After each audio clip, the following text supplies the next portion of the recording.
Welcome to this session in which we're going to be talking about the practical insights of how FreeStyle Libre 2 can be used for optimal outcomes in the people that we're caring for living with diabetes.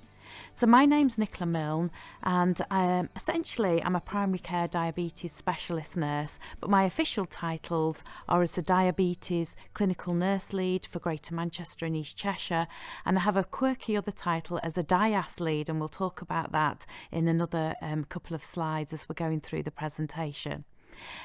So these are my disclosures. And today we're going to be talking about what is time in range. Why does time in range matter? We're going to look at adopting a person-centric approach to the care that we're delivering and look at basic interpretation of the enhanced data. What's it telling us? And then just to look at some little practical insights to keep users engaged and understanding the person behind the data and their motivations. So we've seen an extended use now of continuous glucose monitoring since we had the update to the NICE guidance for people living with both type 1 and type 2 diabetes. And in the current guidance that we have, CGM, so continuous glucose monitoring, is now available to all people living with type 1 diabetes. And we now have, for some cohorts of people living with type 2 diabetes, access to continuous glucose monitoring as well. So based on this NICE guidance, we've found, this is my team here in this DIAS role that I have, we've found that a lot more of the care that we're delivering needs to incorporate the use of continuous glucose monitoring. So as a DIAS stands for Diabetes Support Lead, I work across a primary care network with 5 GP practices. And this was based on a paper that was published in 2021 looking at what is the best way to deliver diabetes care across the primary care networks. And within that document it talks about this DIAS model of care, so where I support the diabetes care over the network, looking to reach out to our underserved populations. And it suggests in the documents these may be people that are living in areas of deprivation, it might be people of certain ethnicities, it may even be people with type 1 diabetes. And actually, when we did a project which was looking at levelling up, it was looking at access, and it was looking at inclusion, we found that our hardly reached groups actually were people living with type 1 diabetes and also our younger population with any diabetes. So a lot of this work where we've been trying to outreach to people living with type 1 diabetes has included the use of continuous glucose monitoring. And we've worked a lot in accessing people who are housebound, people that are no longer being seen by the secondary care services for one reason or another. We've found it really, really helpful. And we've probably done about 51 CGM starts over the last 12 months. So I hope that gives me some qualification to go on to talk about some of the data that we've seen and how we found it beneficial for us. So let's take Bill. So Bill's 74 years old and he attended for an annual review in his GP practice, and he's taken a basal bolus regime of Lantus as his background insulin and NovaRapid as his mealtime insulin. He varies his dose of NovaRapid, although he hasn't done any formal carb counting education. He's got a low BMI, he's got severe frailty, and his HbA1c comes in at 60. Now, on the surface of that, I think we'd all be quite pleased with that HbA1c of 60. And certainly if we were filing the blood results, we'd think, well, that's quite good. It's not too low. This is a gentleman on insulin. So somebody with severe frailty, that's a very acceptable HbA1c. But it's really important not to be misled by HbA1c. So for Bill, when he actually came in to see me, I said, oh, your HbA1c is really good. We're really pleased with it. And then he started to tell me about how he often has very low blood glucose levels and he's having frequent hyperglycemia. And then on the other extreme, he's having some very high levels of blood glucose as well. So you can see that over on the far side, we want that 100% in range. We want those blood sugars really, don't we, to be between about 4 and 10. And certainly for Bill, you may want them between about 6 and 11 with that severe frailty. But you can see in the other images that quite often you've got the highs and the lows, which are compensating. So it gives a great HbA1c result, but actually that person is experiencing very variable readings obviously troublesome hyperglycemia, and we know that in diabetes we really need to be trying to avoid hyperglycemia, certainly in somebody that's got severe frailty. So this whole concept of time in range is a direction of travel that we can now look at when we've got CGM, so continuous glucose monitoring. And certainly one of the best documents if you want to look at all the metrics around time in range is this document, which was authored by Emma Wilmot and her team, and this really has helped us look at how we should be interpreting data and what are the things that we're looking for. And it's really important because for every 10% increase in time in range, we get a reduction of 40% in microalbuminuria, 64% in retinopathy. So those microvascular complications, which really do impact on the lives of the people that we're caring for, we know we can reduce that risk if we can increase that time in range. And we've got guidance. So within that document, which I just spoke about, they've suggested what the time in range should be. So generally for an adult and child, it should be above 70%. You want to be between 3.9 and 10, and you want to be really less than 1% having hyperglycemia. And you can see less than 25% between 10 and 14 or 13.9, and less than 5% above 13.9. And when we think about Bill with his severe frailty, we do know that we shouldn't be so aggressive with our older, frailer population. So there are time in range targets as well for this particular cohort. And for somebody like Bill, we'd be wanting something like 50% time in range for him. And there are other metrics as well. So women in pregnancy, again, you probably want a higher time in range. So when we're looking at the data that we get from the FreeStyle Libre 2, we get this AGP report, the ambulatory glucose profile. And this does, if you can see here over on the far side, give us this time in range. This actually isn't Bill's data. This is just an image which I've used for this slide. So for this particular person, they've got 52% time in range. And if you see over on the left hand side, it talks about the percentage at the time the sensor is active. So the average glucose, it tells us there, is 10.1 for this person. The predicted HbA1c, we call that the glucose management indicator, is 60.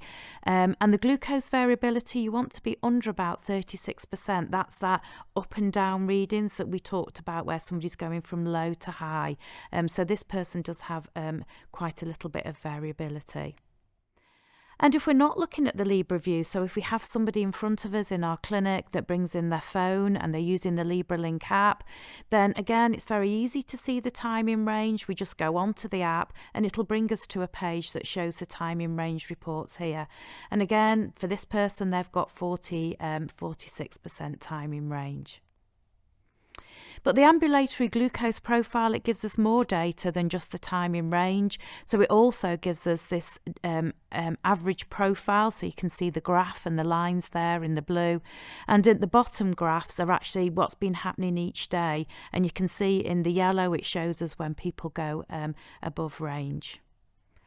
And looking at that data where it's putting the sort of the median line in, so what it's putting together all the readings that have taken place over a certain time period, and it's put them all together and shown what is the median at particular times of the day. And then we've also got the 25th and the 75th centiles, and we've got the 5th and 95th centiles as well in the very pale blue.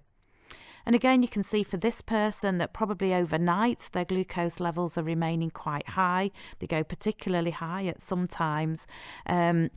Generally through the morning, they're mating that time in range, going off a little bit sort of around about 2-3 o'clock-ish in the afternoon, and then pulling back generally in range.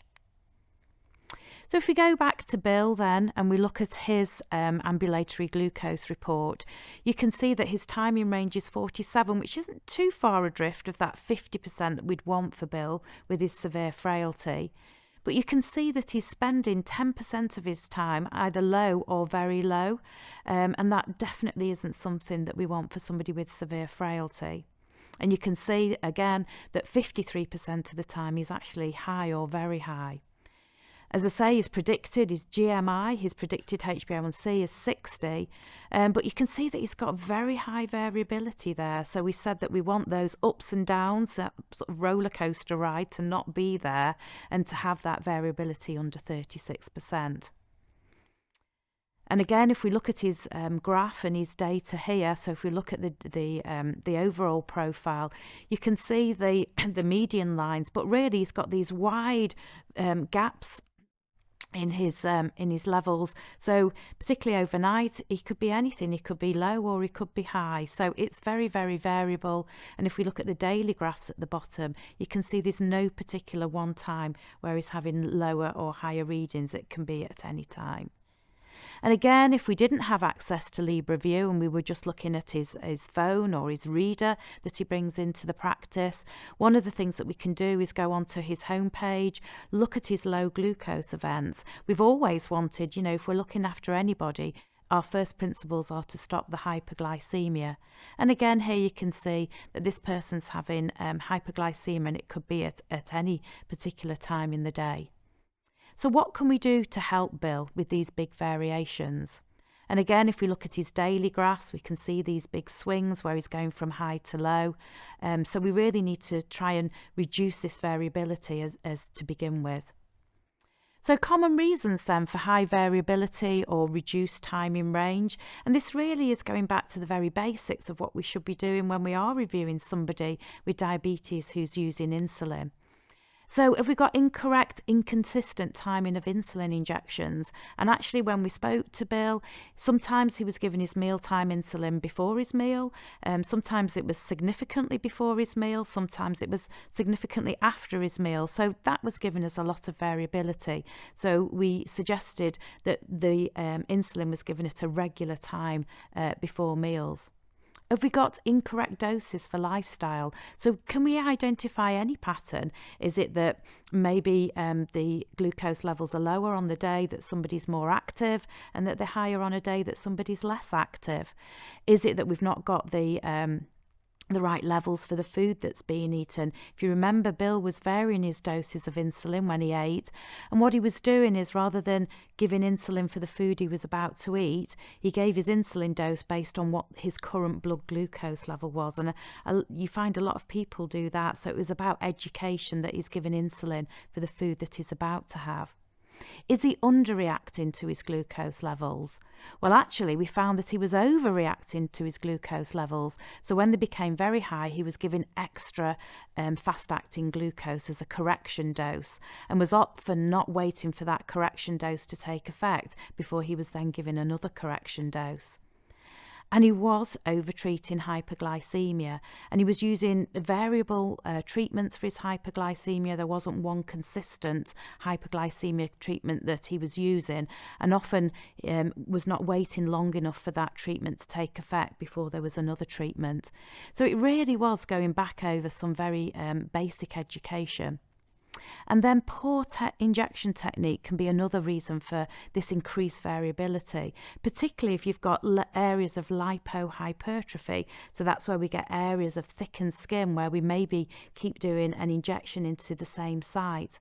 And actually for this gentleman, as we went to examine his injection sites, we could visually see two big areas of lipohypertrophy on either side of his abdomen. So obviously the days where the injection was going into there, the insulin, it wasn't absorbing well, and then another day where maybe he did use a newer area of tissue, the insulin was working really well. So again, we talked about injection site rotation, avoiding using those areas of lipohypertrophy, and all of that has really helped to reduce that variability. And for any extra resources on the things I've just touched on then, I would urge anybody to look at the 6 steps to insulin safety modules, which have been done by Primary Care for Primary Care. And we've also got the Injection Matters technique as well. So that's really important.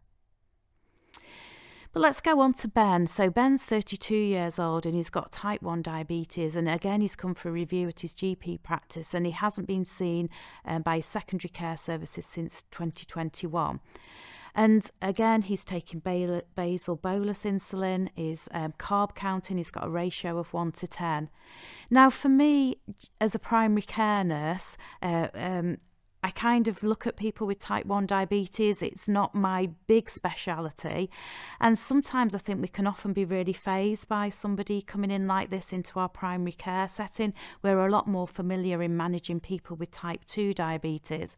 And certainly when we get into carb counting, I'm not Daphne trained, which is the dose adjustment for normal eating.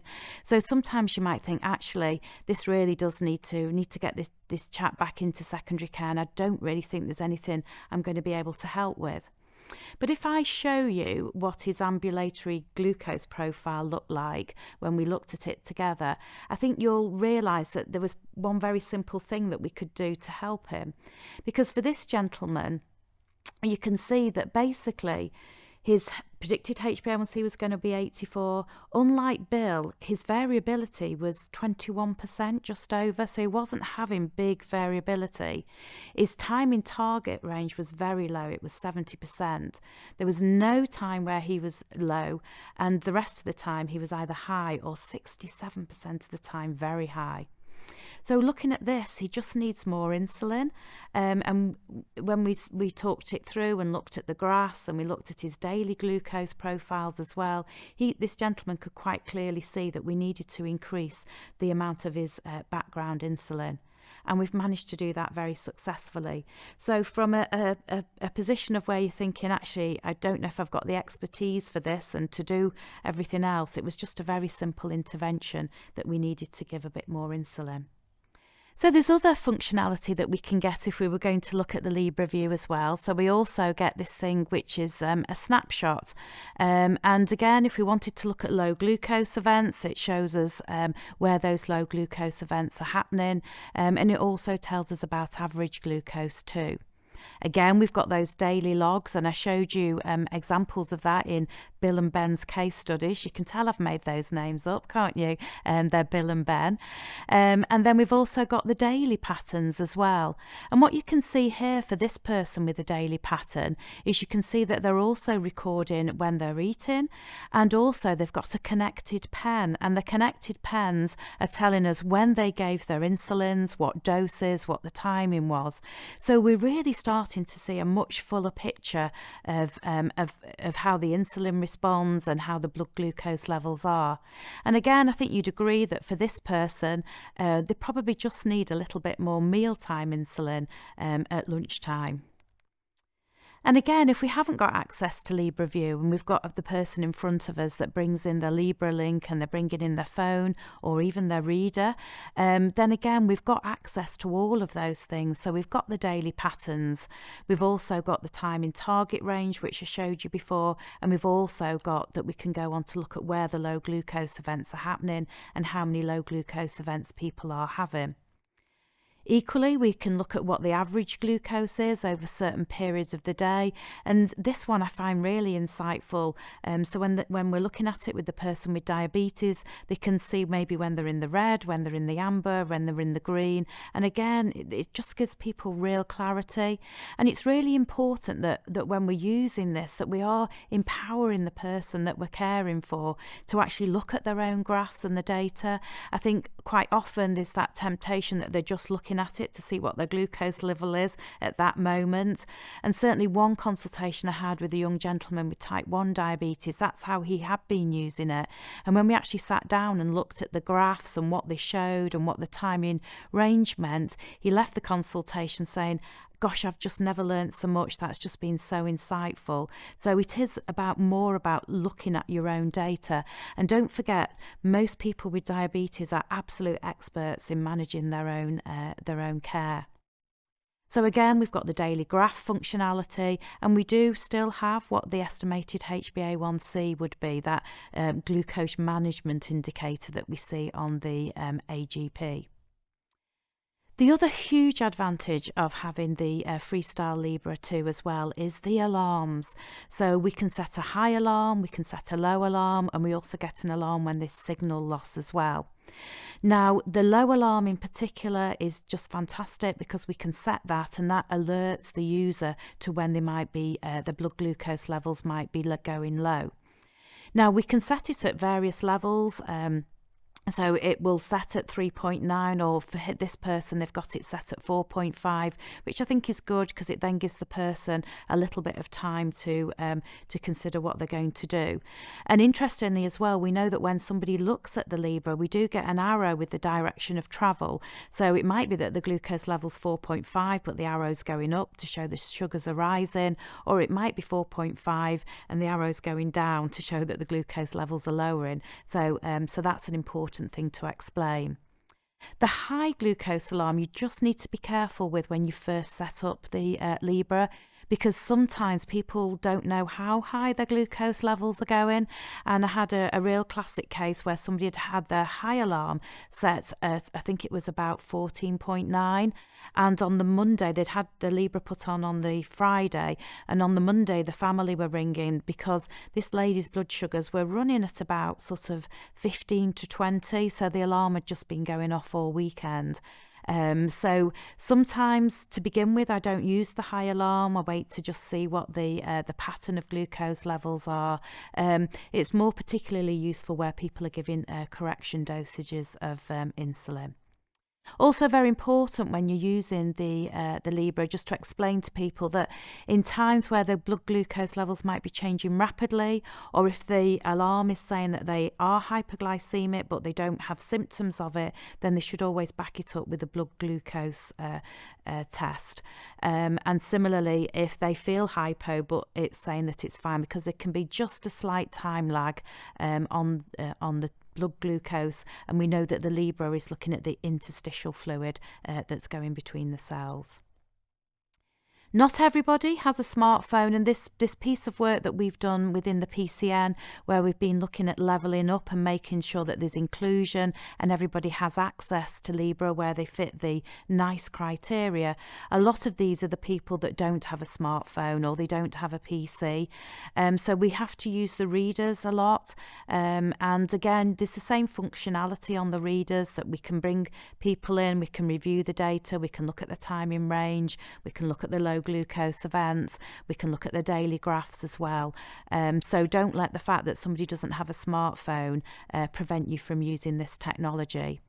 And we've been really enabled, so people that are living on their own or that are housebound, the district nursing team have been amazing. So it's about using your whole multidisciplinary team approach to help with these people. And for some people it's just been so a dramatic improvement.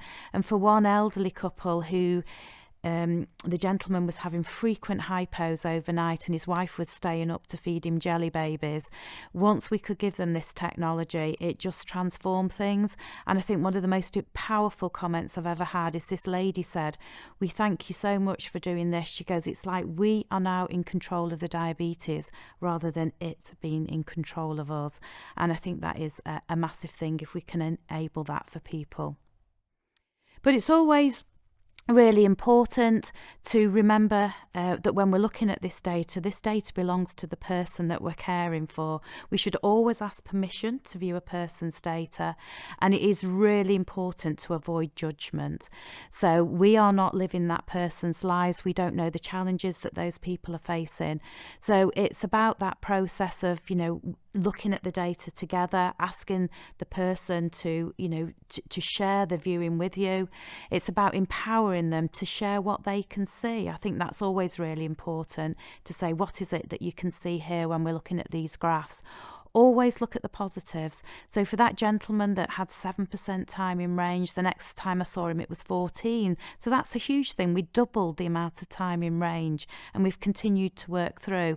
And actually for the case that we discussed, which was Ben, he said the biggest thing that had helped him was the fact that I contacted him probably every fortnight, and he felt that somebody was interested in his diabetes and was wanting to help him. And actually he came up with most of the answers himself, but it was just having somebody on that journey with him. Look at the time in range. Look at the time below range. We want to stop that hypoglycemia. Look at the time above range.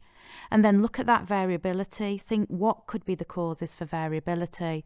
And then make shared decisions, set SMART goals, and ensure that we are reviewing people. And I think this document here about language matters in our consultation is really, really vital, and not just when we're reviewing somebody's CGM data, but in any consultation that we do. So some useful resources for people if you want to go and look at things further. So the Diabetes Technology Network, they've got lots of information. They've got lots of videos as well to help healthcare professionals. Also Leicester Diabetes Centre with Eden, they've got some great modules for healthcare professionals. A little nod to an article that I wrote for the Journal of Diabetes and Primary Care on how to initiate and support continuous glucose monitoring in primary care. And don't forget as well, Abbott, they've got their Libre tutorials and downloads, and not just for support for people with diabetes, but healthcare professionals too. Thank you.